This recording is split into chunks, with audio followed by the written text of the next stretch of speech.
오늘은 의로움이 먼저다.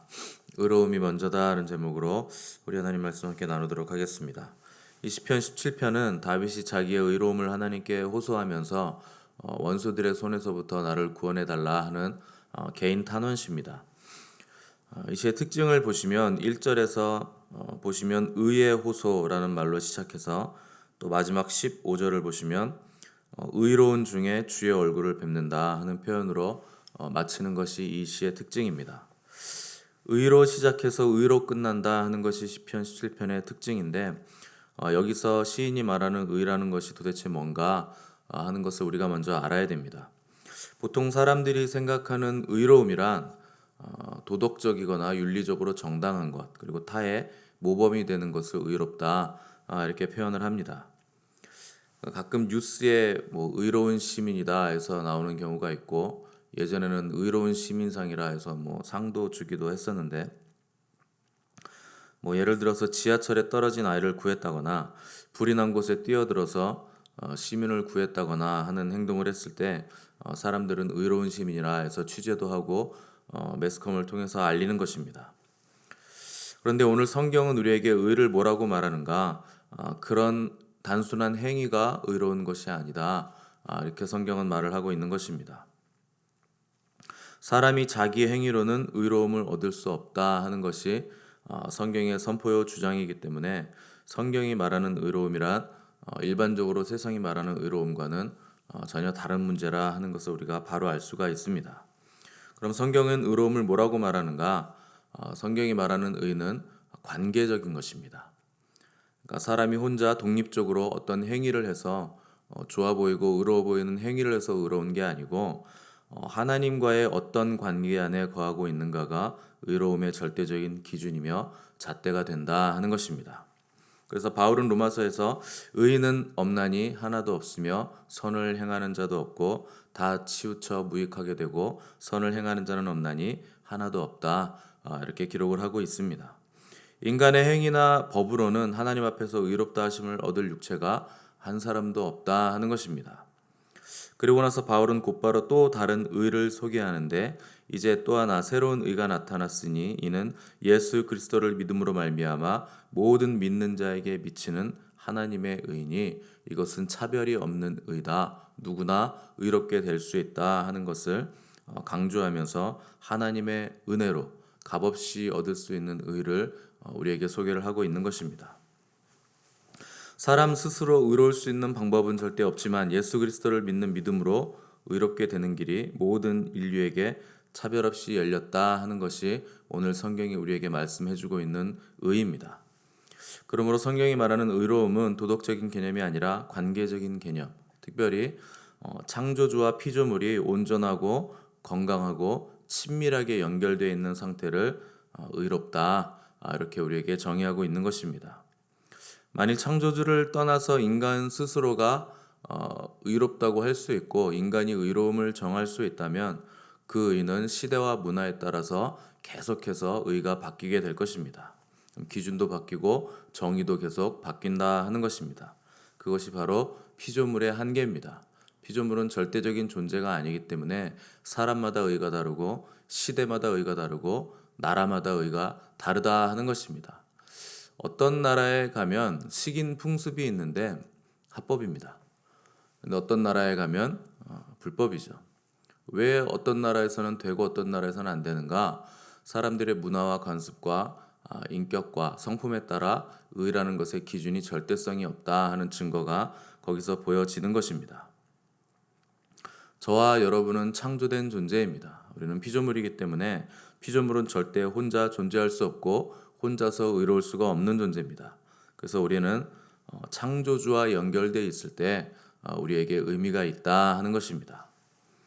오늘 다윗이 시편 17편에서 자기의 의로움을 정당하게 호소하는 것을 우리가 볼 수 있는데 다윗이 이렇게 감히 하나님 앞에서 나는 의롭습니다. 하나님 내 기도 들어주십시오. 내 의를 봐주십시오. 이렇게 호소할 수 있는 이유는 그가 하나님과 온전하고 건강하고 친밀하게 연결되어 있었다 하는 뜻입니다.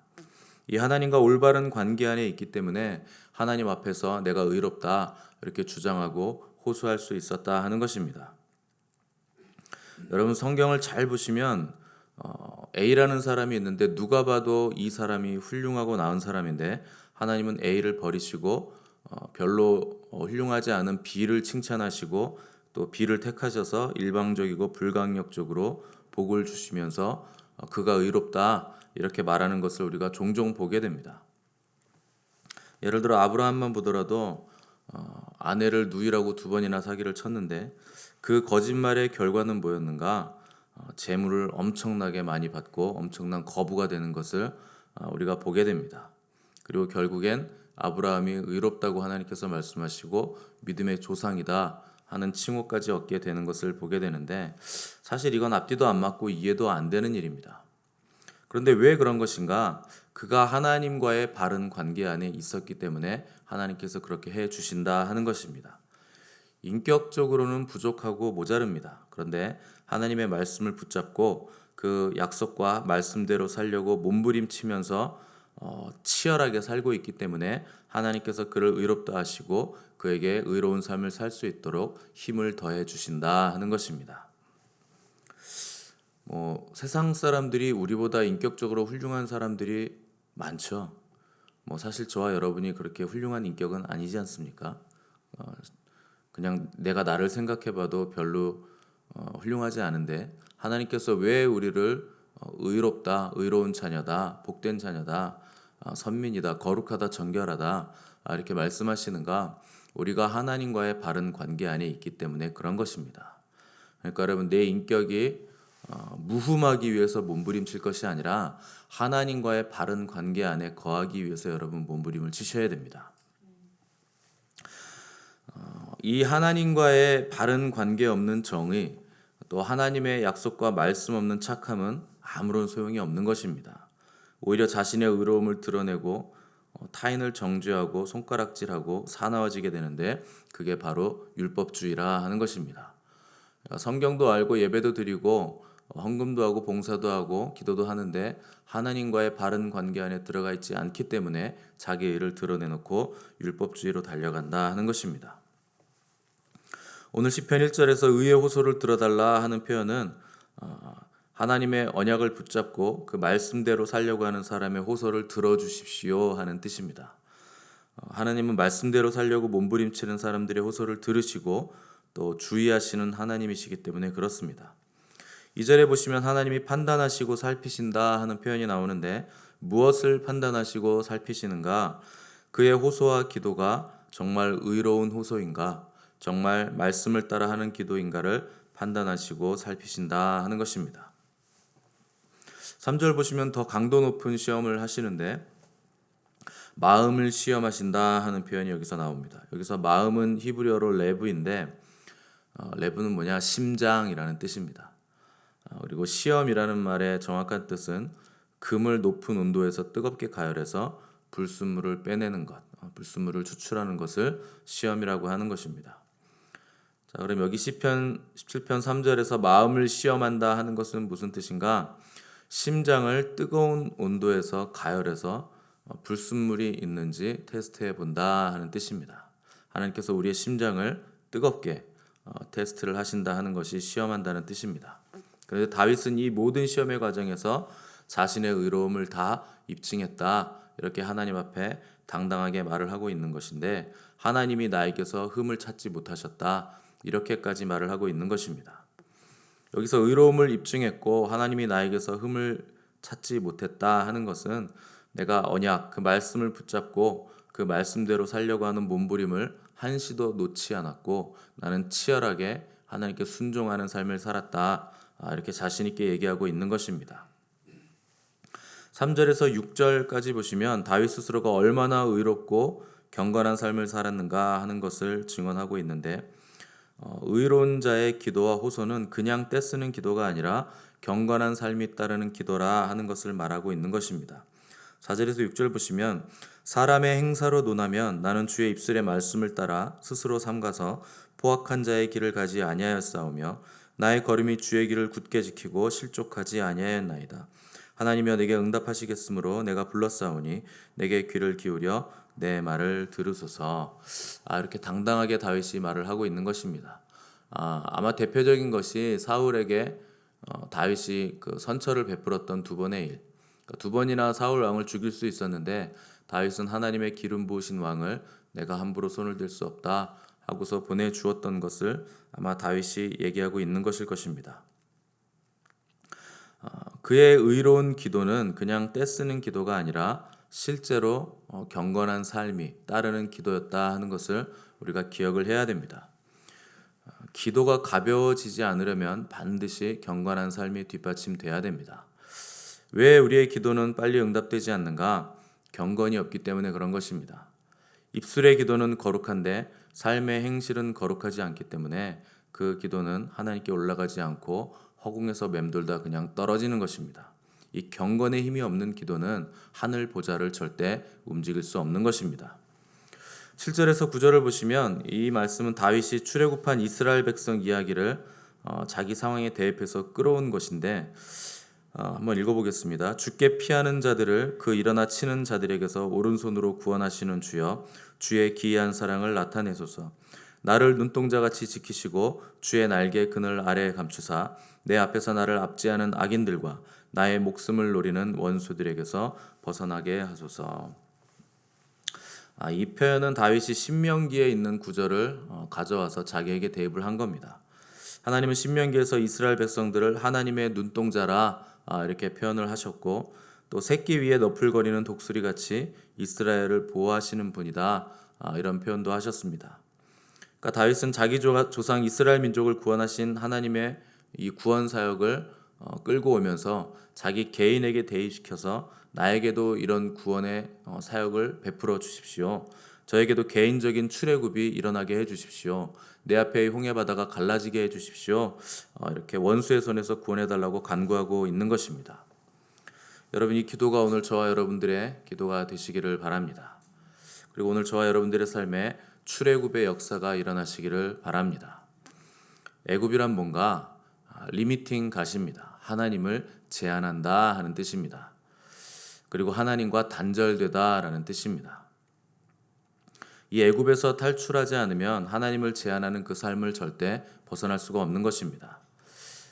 그런데 수많은 사람들이 가나안에 들어가지 못하고 준비 과정인 광야에서 다 쓰러져 죽었는데 왜 광야에서 쓰러져 죽었는가? 광야는 두 마음이기 때문에 그런 것입니다. 이 두 마음을 품었기 때문에 다 광야에서 쓰러져 죽는다 하는 것입니다. 두 마음으로는 절대 가나안에 들어가지 못합니다. 하나님을 제한하고 하나님과 단절되기 때문에 두 마음을 품기 때문에 들어가지 못하는 것입니다. 가장 갈등이 많을 때가 마음에는 간절히 원하는데 아직 이 두 마음 광야에서 벗어나지 못하는 단계입니다. 10절에서 14절 보시면 이 악인들의 말과 행위를 사자에 비유하고 있는데 왜 하필 사자에 비유했는가? 악인들의 삶은 사나운 그 사자, 동물처럼 본능에 이끌리는 삶이라 하는 것을 지금 말하고 있는 것입니다. 동물의 본능적인 삶은 자기 만족밖에 없습니다. 하나님을 믿는다고 하면서 자기 만족을 위해서 믿고 자기 만족을 위해서 기도하고 또 찬송도 자기 만족을 위해서 찬송하고 예배도 자기 멋대로 자기 만족을 위해서 드리는 것이 바로 본능적인 삶입니다. 자기 만족밖에 없는 것이 본능입니다. 본능이란 먹고 자고 번식하기 위해서 사는 동물적인 삶입니다. 그것이 바로 존귀에 처하나 깨닫지 못하는 멸망하는 짐승과 같은 삶이라 하는 것입니다. 그러나 15절에서 시인은 나는 의로운 중에 주의 얼굴을 배우리니 깰 때에 주의 형상으로 만족한다 이렇게 고백을 했습니다. 이 동물의 삶과 다른 존귀한 자의 삶은 어떤 삶인가? 여호와의 얼굴과 그분의 형상으로 만족함을 얻는 삶이라 하는 것입니다. 돈이 많아서 만족하는 게 아니고 다른 어떤 것이 생겨서 또 뭐가 돼서 만족하는 것이 아니고 하나님의 얼굴, 그분의 임재, 오직 그분과 깊고 친밀한 관계 안에, 바른 관계 안에 거할 때 진정한 영혼의 만족이 있다 하는 것입니다. 하나님께서 그분의 얼굴을 의인들에게 돌리시고 악인들에게는 감추시는 하나님이십니다. 얼굴을 감춘다 하는 것은 혐오감을 나타내는 것이요 또 거부하는 것이요 은혜를 거두어 가신다 하는 것입니다. 그러나 하나님께서 의인에게 얼굴을 비추시면 의인은 힘을 얻고 영혼의 깊은 만족감을 누리게 되는 것입니다. 밤이 지나고 아침이 오듯이 의인의 영혼의 기쁨이 찾아오는 이유는 햇살보다 밝게 빛나는 주님의 얼굴이 새롭게 또 오늘 하루를 비춰주시고 우리를 향해서 주님의 얼굴을 돌려주시기 때문에 우리에게 기쁨이 오는 것입니다. 그것이 우리가 노래할 이유이고 기쁨의 유일한 이유입니다. 이 땅에서 가장 귀하고 아름답고 영광스러운 일은 무엇인가? 여호와의 영광을 보는 것입니다.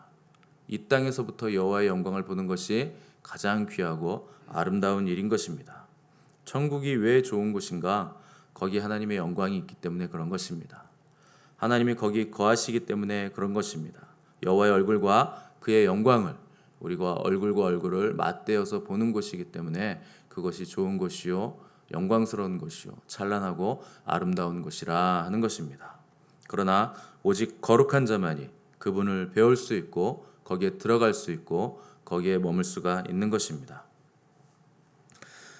예전에 제가 SNS 할 때 지금은 안 하는데 글을 하나 올렸는데 어떤 목사가 댓글에 엄청 뭘 많이 남겼더라고요. 싸우자고 덤빈 것 같은데 제가 딱 한 문장 썼거든요. 하나님 믿어서 행복하려고 하지 말고 먼저 거룩해져라. 그랬더니 그 목사가 성경에 하나님 믿으면 행복해진다는 표현이 얼마나 많은데 왜 목사님 행복해지지 말라 그러느냐. 그래서 제가 한번 찾아봤어요. 95% 정도가 거룩해지라는 얘기고 5% 정도가 너희는 행복한 자들이다. 이렇게 써 있더라고요. 그래서 그렇게 얘기했더니 대형 교회가 행복한 교회라는 이름이 얼마나 많은데 이런 얘기를 하길래 대꾸도 하기 싫어가지고 살며시 친구를 끊었습니다. 여러분 하나님을 믿어서 행복하시려면 먼저 거룩해져야 됩니다. 거룩이 먼저입니다. 다윗의 고백을 보십시오. 15절 나는 의로운 중에 주의 얼굴을 배우리니 깰 때에 주의 형상으로 만족하리이다.